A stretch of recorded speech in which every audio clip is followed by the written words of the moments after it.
di penghujung tahun 1432 Hijrah dan akan melangkah ke tahun baru 1433 Hijrah. Selama lebih kurang setahun yang lalu, pelbagai peristiwa yang berlaku sama ada kepada individu, masyarakat dan manusia di dunia amnya. Namun, pada hari ini, mimbar ingin melihat apakah tanggungjawab yang harus dipikul oleh generasi muda Muslim. Sedihnya kita apabila melihat di kaca televisyen, akhbar dan media massa bagaimana keruntuhan sedang melanda masyarakat kita.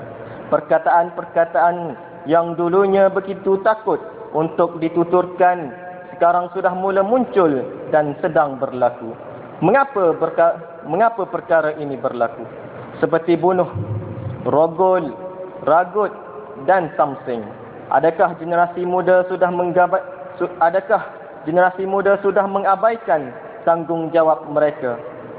Sidang jemaah yang dirahmati Allah, sepatutnya dalam 1400 tahun ini agama Islam seharusnya sudah dihayati dan dinikmati oleh semua generasi Muslim, tetapi malangnya masih ada yang jahil, leka dan tidak faham, terumbang-ambing tanpa bertali. Paling menyedihkan, golongan terpelajar turut terlibat dengan kerosakan akhlak ini. Akhlak mulia seperti memberi salam seolah-olah sudah lapuk.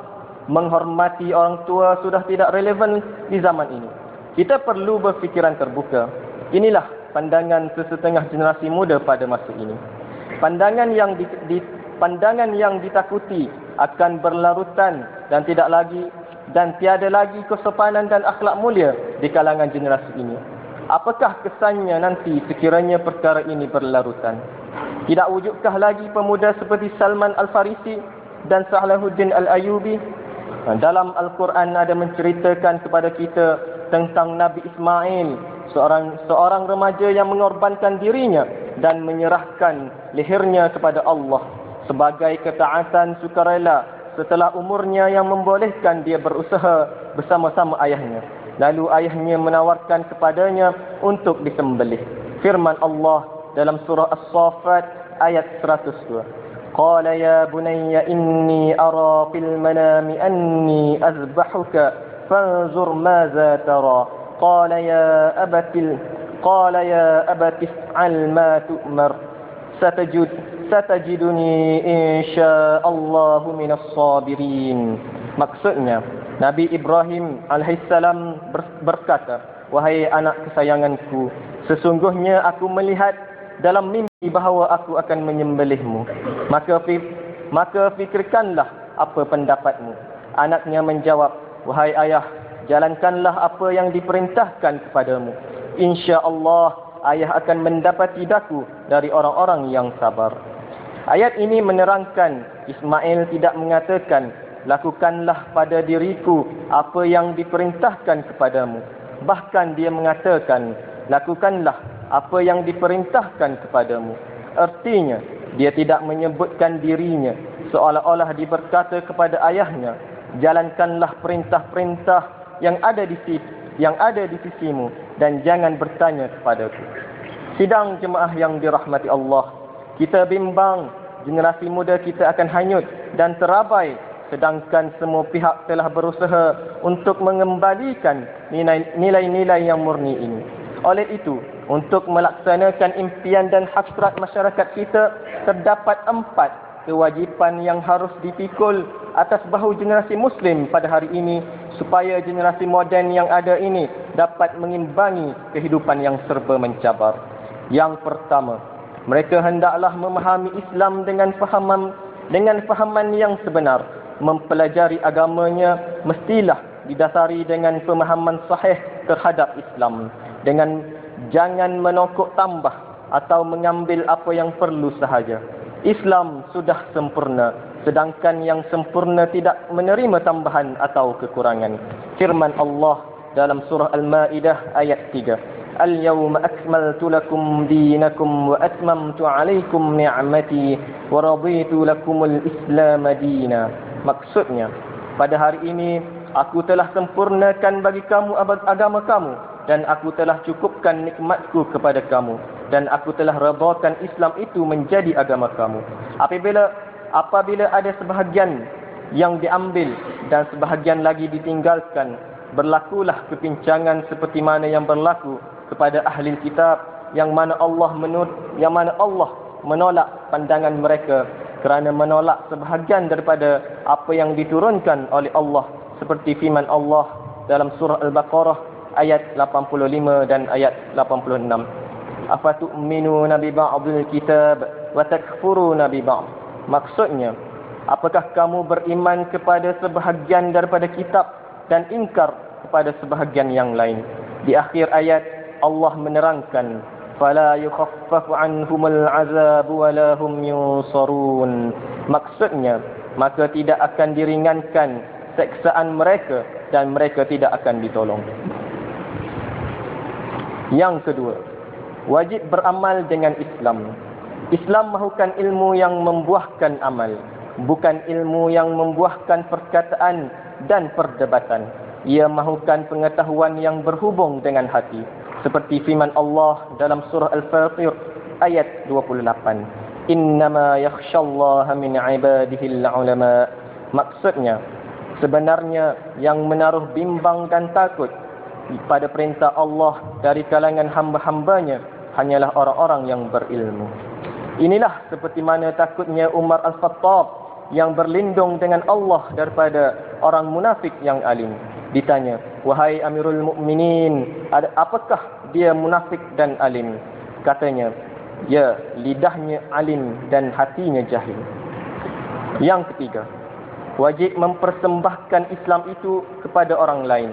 Ini merupakan satu tanggungjawab yang berat kerana dunia yang moden ini merumitkan pelaksanaan itu dapat dilaksanakan. Tidak banyak yang kita persembahkan, tapi sekurang-kurangnya ada kebaikan di sebalik itu. Setiap perkara baik ada penentang dan cabarannya. Firman Allah dalam surah Al-An'am ayat 112. Wa kadzalika ja'alna likulli nabiyyin 'aduwwa syayatinal insi wal jin. Maksudnya, dan demikianlah kami jadikan bagi tiap-tiap nabi itu musuh dari syaitan-syaitan manusia dan jin.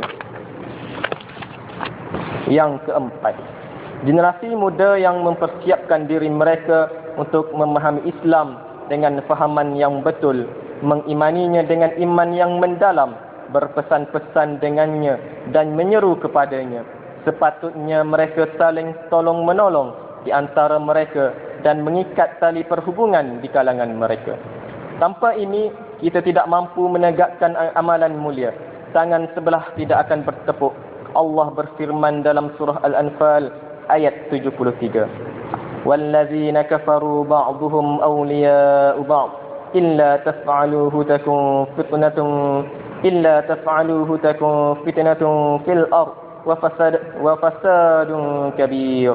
Dan orang-orang kafir sesungguhnya sesetengahnya menjadi penyokong dan pembela bagi sesetengahnya yang lain. Jika kamu, wahai umat Islam, tidak menjalankan dasar bantu-membantu, nescaya akan berlakulah fitnah, iaitu kekacauan di muka bumi dan kerosakan yang besar.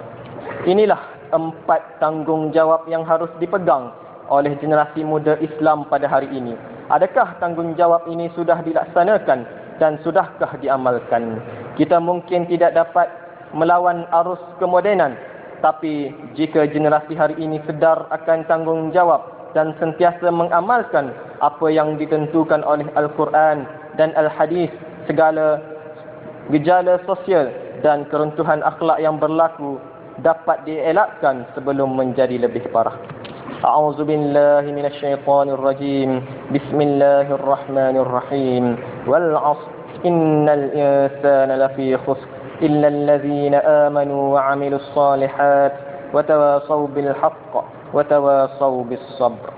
Barakallahu li wa lakum fil Qur'anil 'azim wa nafa'ani wa iyyakum bima fihi minal ayati waz zikril hakim wa taqabbala minni wa minkum tilawatahu إنه هو الغفور الرحيم. أقول قولي هذا وأستغفر الله العظيم لي ولكم ولسائر المسلمين والمسلمات والمؤمنين والمؤمنات من كل ذنب فاستغفروه فيا فوز المستغفرين ويا نجاة التائبين.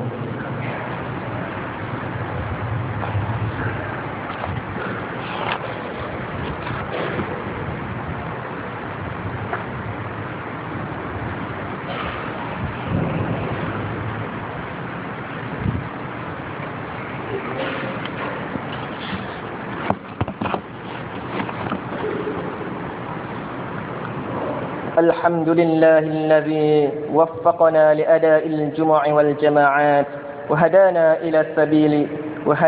إلى سبيل اكتساب أكمل السعادات. أشهد أن لا إله إلا الله وحده لا شريك له، وأشهد أن سيدنا محمدا عبده ورسوله. اللهم صل وسلم على سيدنا محمد وعلى آله وأصحابه والتابعين لهم بإحسان إلى يوم الدين.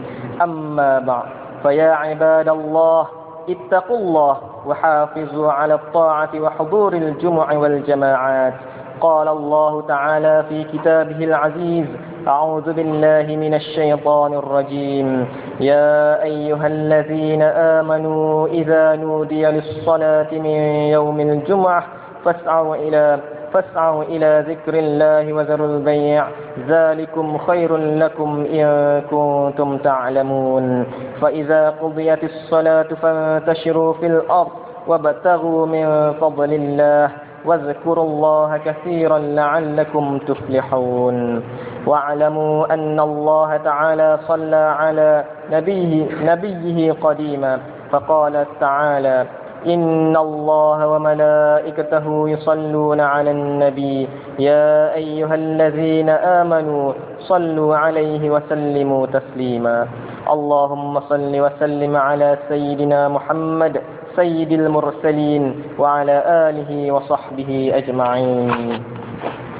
اللهم آمنا في أوطاننا وأصلح أئمتنا وولاة أمورنا واجعل ولايتنا في من خافك واتقاك يا رب العالمين. اللهم أعز الإسلام والمسلمين واخذل الكفرة وأعداء الدين. ربنا اغفر لنا ولإخواننا الذين سبقونا بالإيمان ولا تجعل في قلوبنا غلا للذين آمنوا ربنا إنك رؤوف رحيم. اللهم اغفر للمسلمين والمسلمات والمؤمنين والمؤمنات إنك سميع قريب مجيب الدعوات. ربنا آتنا في الدنيا حسنة وفي الآخرة حسنة وقنا عذاب النار. عباد الله، إن الله يأمر بالعدل والإحسان وإيتاء ذي القربى وينهى عن الفحشاء والمنكر والبغي يعظكم لعلكم تذكرون. فاذكروا الله العظيم يذكركم واشكروه على نعمه يزدكم واسألوه من فضله يعطكم ولذكر الله أكبر والله يعلم ما تصنعون. أقيموا الصلاة.